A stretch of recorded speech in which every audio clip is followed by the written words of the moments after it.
Bien, antes que nada quisiera agradecer a la doctora Imma Sofías por acogernos en este simposium y también a Clara Beltrán, que me ha ayudado a organizar esta charla.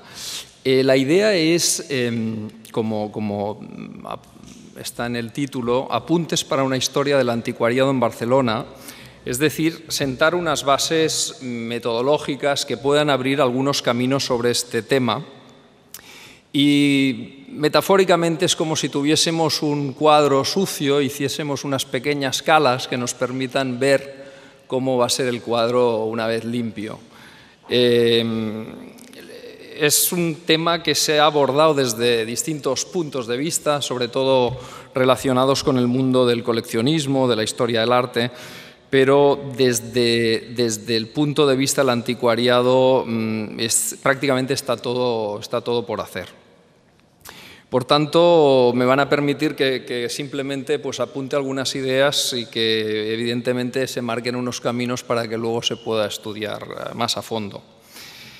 El estado de la cuestión, veremos que tenemos un problema verdaderamente importante en cuanto a las fuentes. Las fuentes orales son pocas y las fuentes escritas también son muy parciales y muy poco fiables.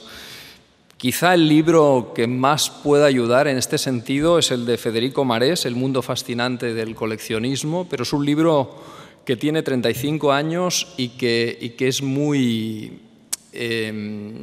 literario de alguna forma. Él hace una recreación memorialística, pero muchos de los datos que aporta hay que ponerlos en cuarentena y hay que estudiarlos bien porque son bastante, en parte, fantasiosos y de poco rigor.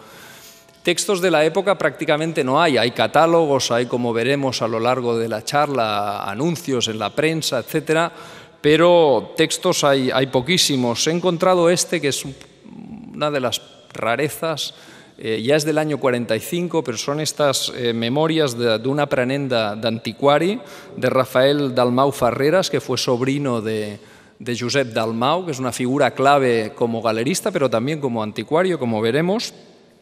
Y evidentemente los estudios que se han hecho han sido muchísimo más recientes ya en nuestros tiempos y algunos están aquí entre nosotros que han trabajado este tema desde el grupo de investigación de Imma Sofías. Bonaventura Basegoda también, a través del coleccionismo, se adentra en estos temas del anticuariado. Y, evidentemente, Jaime Barrachina, conservador de Perelada, trabajó con Pilar Vélez en la col·lecció somiada del Museu Marès algunos aspectos de este asunto. Silvia Llong, también del Museu Marès. Últimamente, entre los nuevos historiadores del arte, Albert Velasco, que es conservador del Museo de Lérida, su padre es anticuario y también, por tanto, le interesa el tema especialmente. Jordi Campillo, que es un personaje también curioso porque es Mosso d'Esquadra, pero ha hecho una tesis sobre temas patrimoniales y muchos otros que no puedo, evidentemente, citar a todos.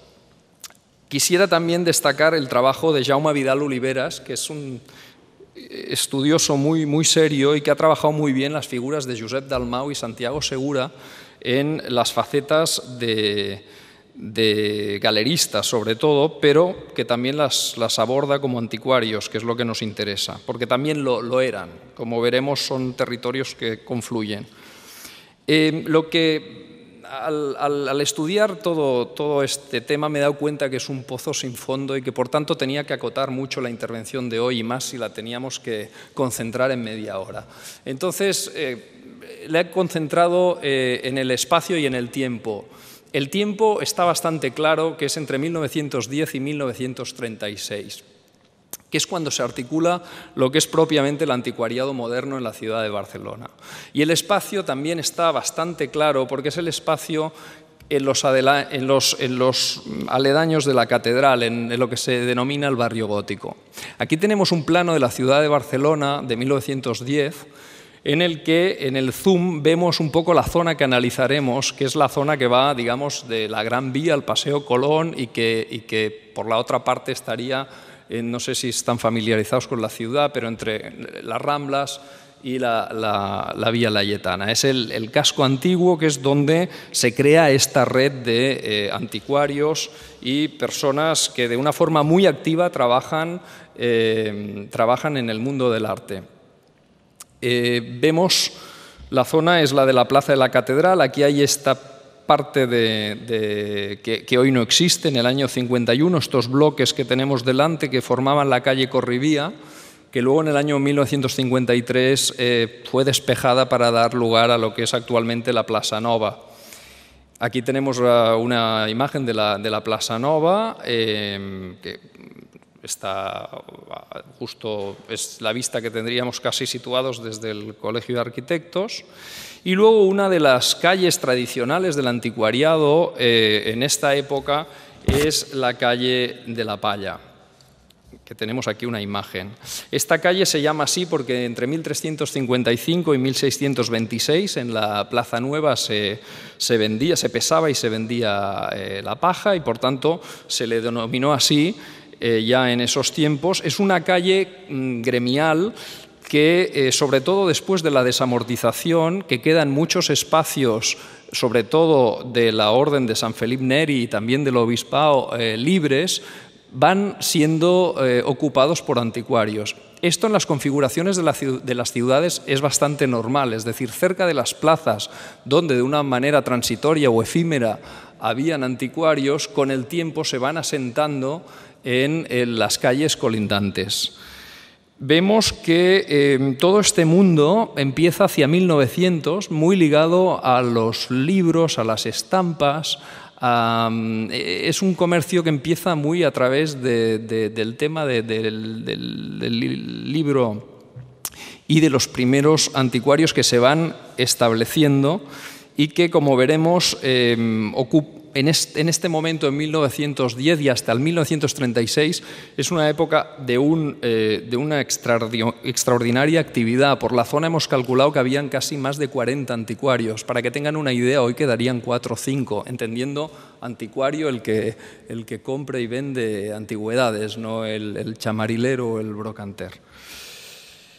Hay un aspecto que creo que ha ido saliendo a lo largo de hoy, pero que es importante tenerlo en cuenta, que es con qué lente hay que enfocar esta época.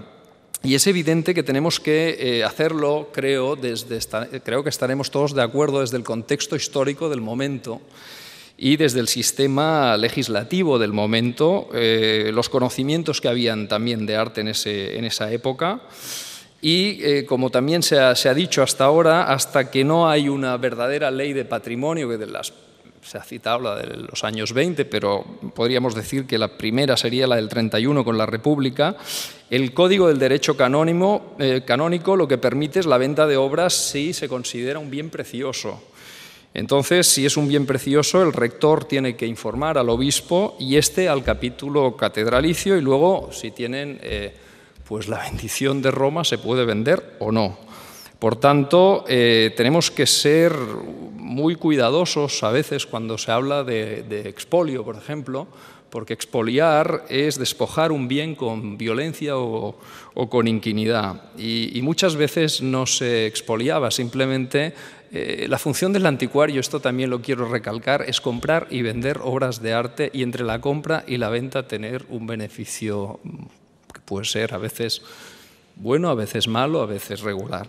Pero este es el trabajo del anticuario, y es un trabajo tan digno o tan, en fin, como cualquier otro. Es decir, que yo creo que hasta ahora ha ido muy bien tener a los anticuarios un poco como cabezas de turco en cuanto a poder considerarlos los sospechosos habituales, ¿no? Es decir, un personaje ignorante, ávido de dinero, que lo que hace es comprar y aprovecharse. Bueno, en parte sí. Yo una vez en una entrevista en la radio me dije, ¿usted pondría la mano en el fuego por todos los anticuarios? Y al periodista le contesté, ¿usted lo haría por todos los periodistas?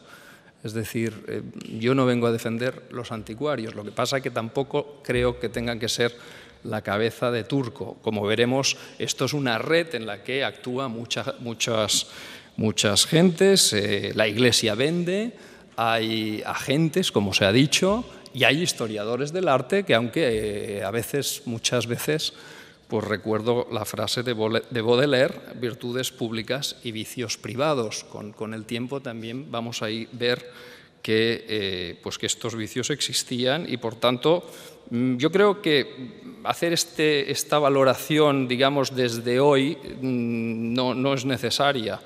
En esta época, después de la guerra, es otra historia, hay unas leyes, pero en esta época creo que tenemos que centrarnos un poco en lo que eran, en las leyes que habían y en lo que más o menos pues, se iba haciendo. Bien, antes de ver un poco quiénes eran los anticuarios, me gustaría explicar por qué es una época verdaderamente dorada. Lo es porque, por una parte, hay la desamortización y, por tanto, hay una gran oferta por todos los bienes que vienen de la Iglesia, pero también hay una demanda importante vinculada, sobre todo, a una competencia feroz entre el mundo público y privado. Vemos que a partir de 1906, se crea en 1902, pero la Junta de Museus, a partir del 6 entra la Diputación y hay tres personajes importantísimos que son Raimon Casellas, Josep Pijuan y Joaquín Folch i Torres, que como están viendo que muchos anticuarios están comprando obras a través del obispado, sobre todo lo relativo a la Taüll, a la Urgell, etc., lo que hacen es ellos adelantarse y comprar directamente. Esto lo que crea es una competencia impresionante entre los coleccionistas privados que empiezan a ver, y muy importantes, como sobre todo Lluís Plandiura o Matías Muntadas, y luego la propia Junta de Museus. Y en medio está el anticuario que está intentando pues lógicamente comprar y vender en este contexto que es bueno para ellos, evidentemente. Hay otro aspecto importante, que es que en esta época también lo que está pasando es que en España, al tener una situación neutral en la Primera Guerra Mundial, activa mucho también el mercado del arte, porque proporciona posibilidades importantes de exportación en Europa también. Y la pregunta que nos podemos hacer es ¿qué tipo de obras vendían? Pues como hemos ido viendo, el arte medieval es muy importante en esta época, las tallas, las tablas, los objetos, las artes decorativas. Hay menos atención al Renacimiento y al Barroco, aunque también hay piezas buenas. Empieza la revalorización de estos grandes nombres, el Greco, etcétera. Pero todo esto prácticamente pasa en un mercado local y en un mercado que también se exporta bastante a otros países, como iremos viendo. Bien, vamos a pasar ya a ver un poquito el perfil que tenían estos anticuarios, así a grosso modo. La mayoría no tenían una preparación, evidentemente no habían hecho estudios del arte ni conocían, ni tenían una preparación específica para realizar este trabajo. Son las últimas generaciones, ya muy recientes, que se han formado para esto. No había una ubicación fija, normalmente eran pisos y luego las tiendas iban cambiando mucho de sitio. Poca continuidad o sucesión, no acostumbraban a durar más de una generación, o con él es un negocio además muy personal y con el propio anticuario moría el negocio. Viajaban bastante, por España muchísimo y también algunos en el extranjero.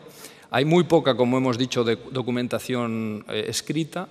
Algunos son coleccionistas, es verdad que les va bien esta doble faceta de coleccionista, anticuario, para vender algunas piezas las ceden a exposiciones para revalorizarlas y venderlas mejor.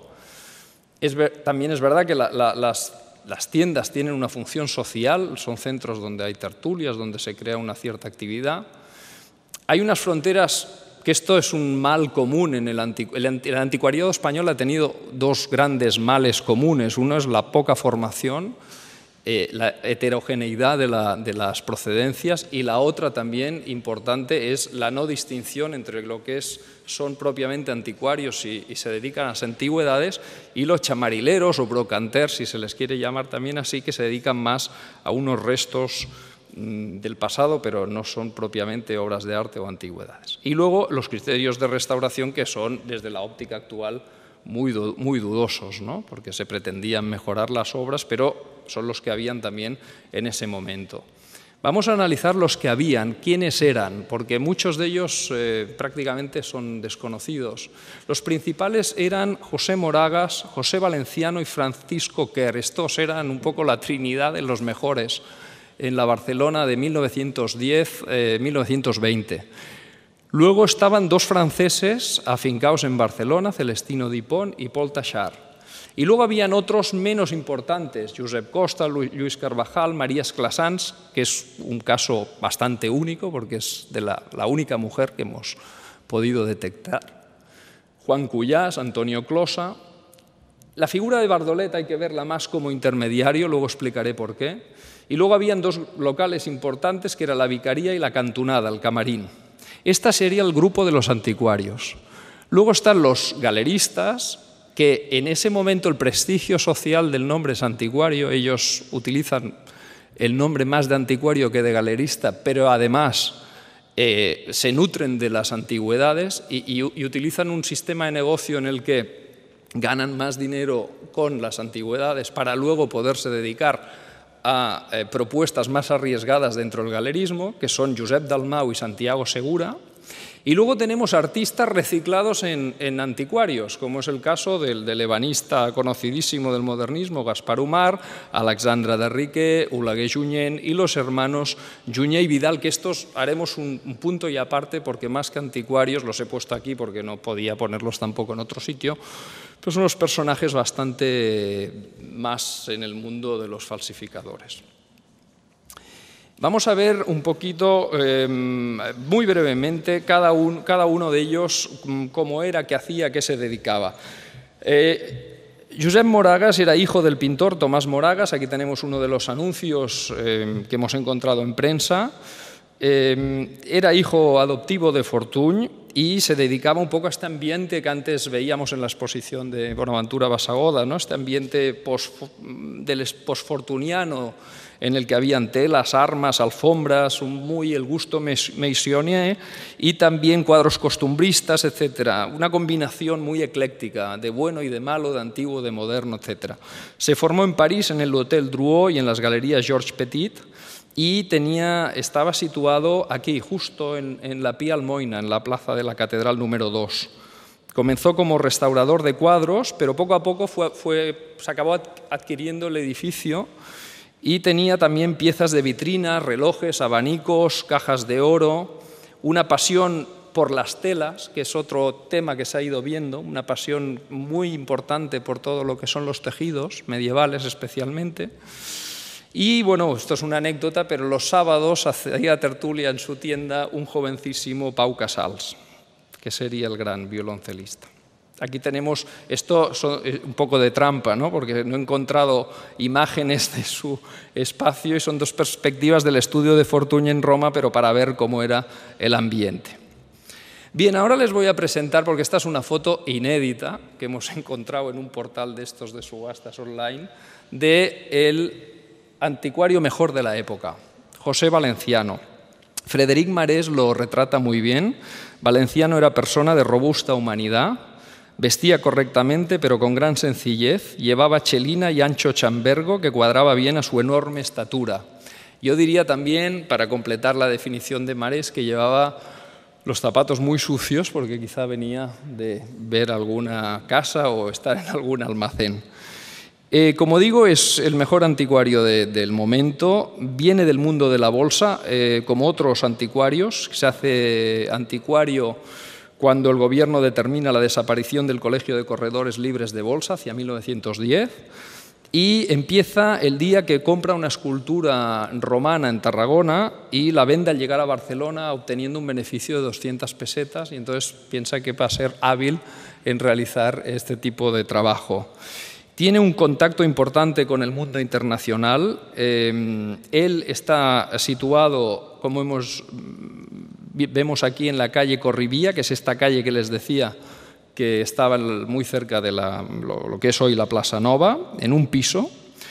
Hemos también encontrado una imagen inédita de cómo era, esta es la calle Corribía, y aquí tenemos cómo era el aspecto de ese piso, donde habían tapices, mobiliario también de alta época, tallas, etc.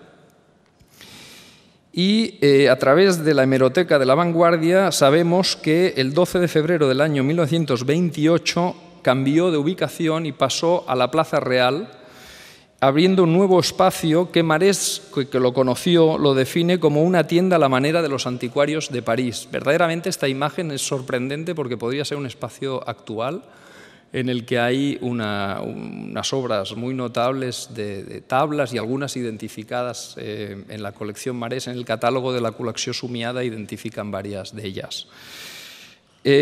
Sabemos que Valenciano tenía una relevancia social importante, era tesorero de la Junta Directiva dels Amics dels Museus, que para un anticuario de la época no debería ser nada fácil, y se relaciona con los mejores coleccionistas de su tiempo, especialmente Plandiura, del que decían que era agente, pero también Muntadas, Batlló, Fontana, etc.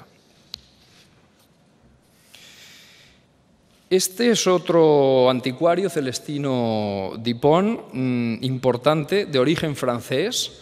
Su primer establecimiento estaba en la calle del Cardenal Casañas, número 7, es decir, un poco más desplazado, tocando a la Rambla. Es un anticuario que se relaciona mucho con Paul Tachard, los dos son franceses afincados en Barcelona, es lógico que tuviesen relación. Y la relación la hemos encontrado porque en esta publicación de la colección de tejidos de Dupont, Tachard es el que escribe este pequeño catálogo. Es un personaje que yo creo que se le ha hecho no se le ha reconocido porque fue un anticuario importante de la época. Y ha salido relacionado últimamente, aquí vemos, para que veamos un poco también el estatus social que adquirió, ¿no? Vemos en la imagen de la derecha el patio de su casa, en la calle León 13, cerca de la avenida Tibidabo, que pues, se hizo hacer este patio que es un poco una recreación del Alcázar de Sevilla. Y como decía, esto es un interior de su casa, y últimamente ha salido relacionado a este relieve, que como saben es una de las obras importantes de la escultura medieval catalana, que está en el Museo del Louvre, y que, de Pere Auger, y que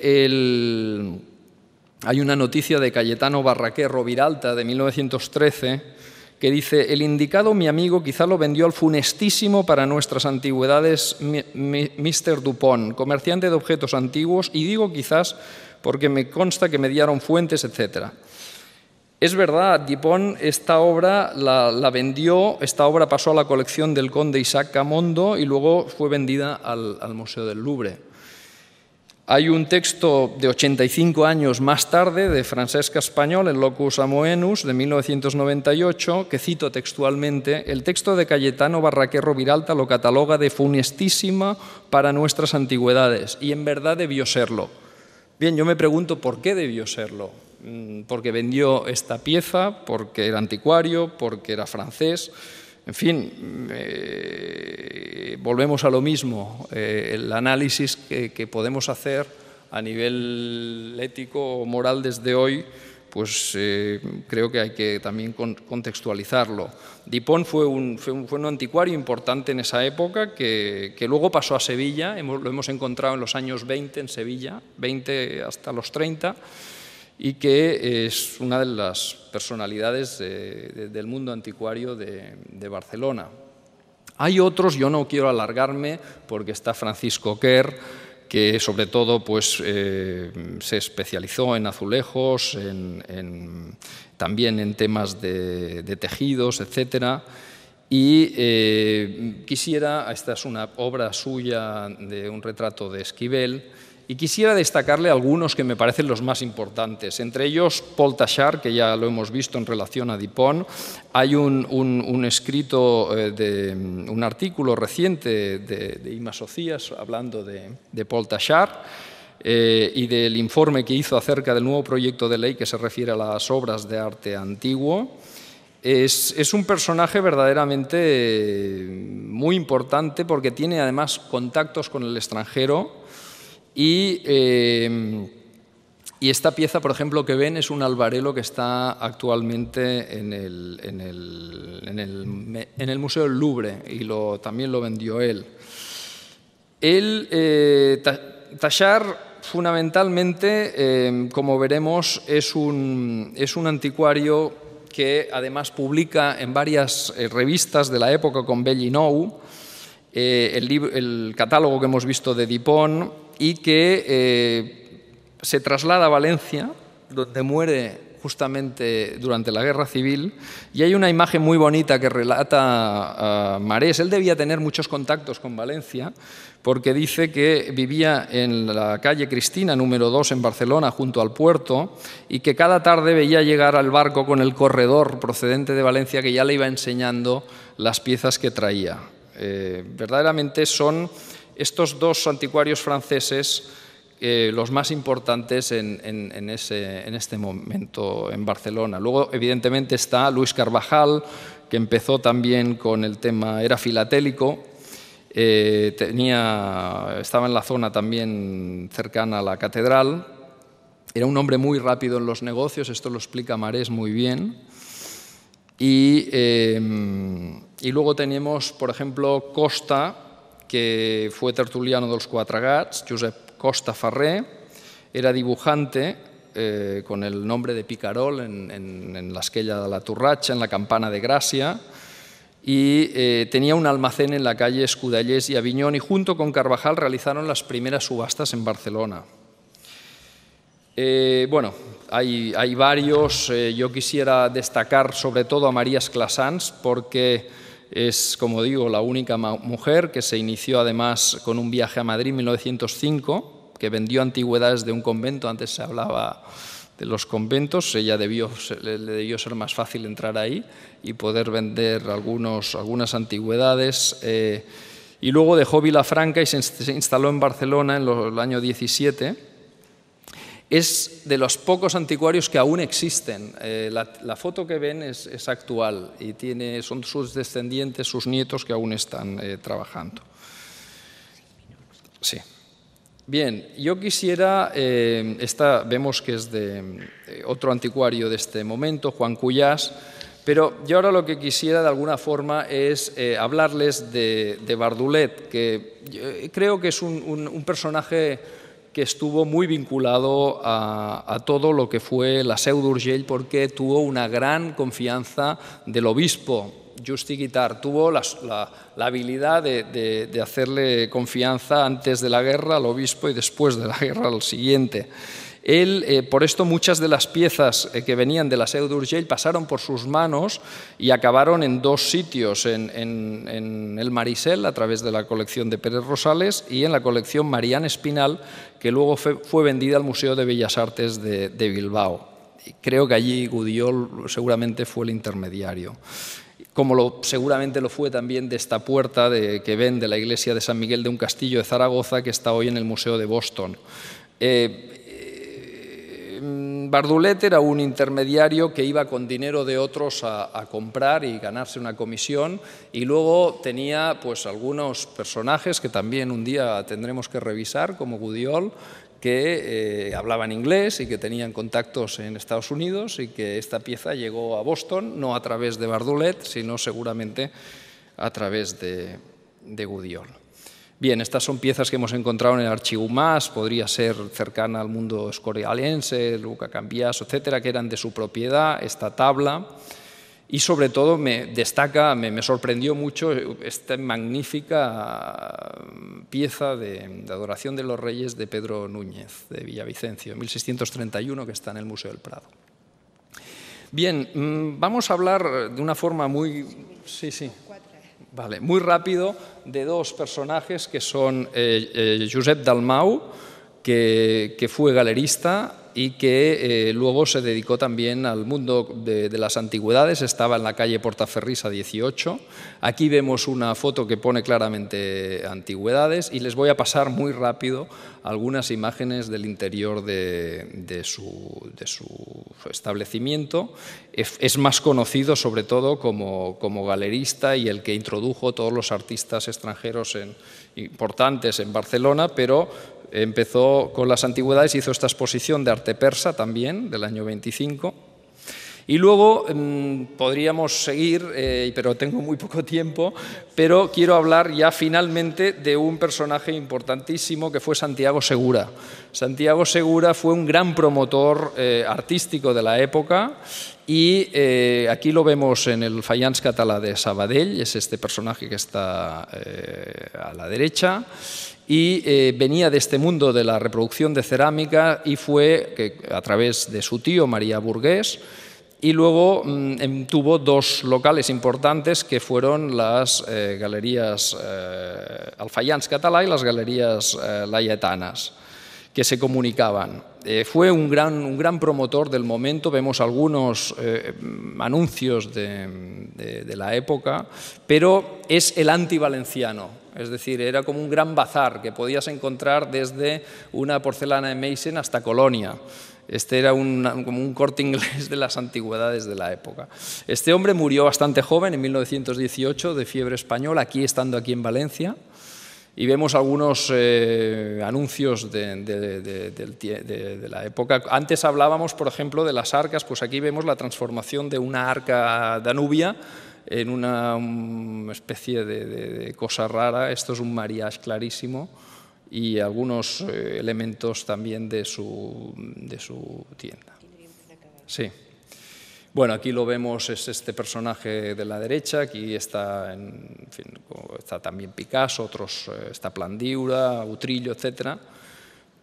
Y algunas piezas que pasaron de muy poca calidad. Luego tuvo este establecimiento, y con él acabo, que fue la Basílica, que él se dio cuenta, Santiago Segura se dio cuenta en el año 16 que la zona del barrio gótico era muy importante en el comercio de antigüedades. Y entonces lo que hizo fue establecer este local, aquí en la calle, es justo detrás de la catedral, en el que pues, es un poco el gusto también del Marisel, el gusto de Utrillo, un gusto muy ecléctico en que hay cosas buenas, malas. Y finalmente es Cipriano Pagés, en las Galerías Laietanas, que fue quien le sucedió. Y detrás parece que haya un cuadro que tiene buena pinta, podría ser de Rivera. Bueno, evidentemente hay todos los artistas que me han quedado por explicar, pero que son personajes que desde el mundo del arte, como muchos eran artistas, restauradores, se incorporan al mundo del anticuariado. Como decía, es un pozo sin fondo que habrá que ir analizando y que está todo, es un territorio, es una terra incógnita porque está todo aún por estudiar y por resolver y que merecerá pues, una tesis doctoral. Esto simplemente es una aproximación, en fin, muy de primer momento. Yo a veces, y con esto acabo ya definitivamente, pienso que me he equivocado de siglo, que aparte de historiador del arte, que también soy anticuario y con esto más me gano la vida, pues tendría que haber nacido hace un siglo donde había una actividad extraordinaria y no ver este mundo de ruina en el que vivo, ya no por la crisis, sino porque el mundo en el que vivo de las antigüedades pues está acabando, ya no existe. El anticuario es como el lince ibérico o como la ballena, que está ya no en peligro de extinción, sino prácticamente extinguida. Muchas gracias.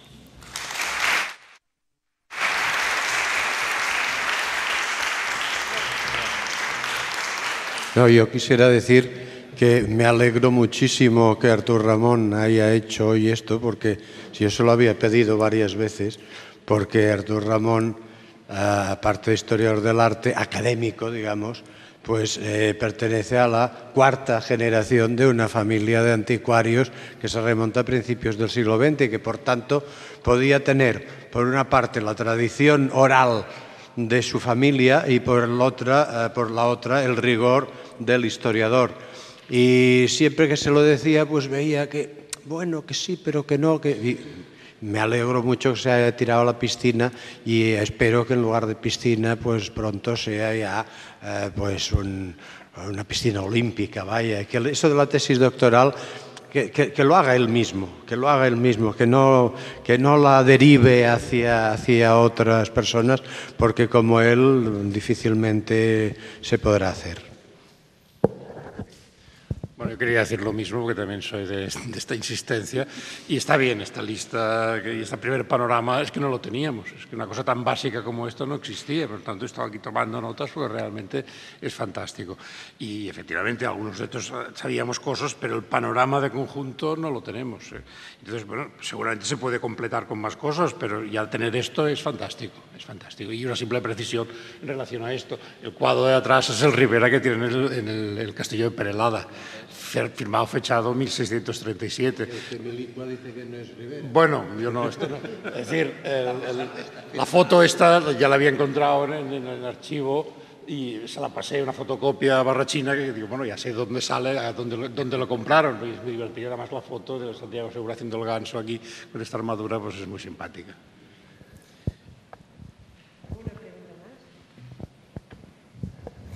Yo solo quería decir que verdaderamente es un tema que muchas veces lo hemos hablado y que está todo por hacer, y por tanto incluso cuando hemos preparado esto he tenido que cortar en el 36, que no he podido acabarlo incluso porque es que después de la guerra hay un panorama extraordinario que también en Sitges, cuando tengamos el otro simposio, hablaremos, ¿no? Pero verdaderamente el gran problema que yo le veo es que las fuentes que hay son mínimas y tenemos de este periodo, del de después de la guerra es más fácil porque hay más tradición oral, hay algunos anticuarios aún que nos pueden explicar cosas, pero de este momento es que prácticamente no tenemos información y la información que tenemos es... por ejemplo, pues Maresa a Dipón le llama José y cosas de estas. Entonces empiezas a dudar de que todo esté bien. Hay un trabajo, además el proceso es muy interesante porque van compitiendo. Llega allí uno, hace una oferta, luego dice, bueno, pero nos va a dar 1000 pesetas y 500 de limosna. 500 de limosna. Y el otro ofrece más y todo esto es interesantísimo rastrearlo.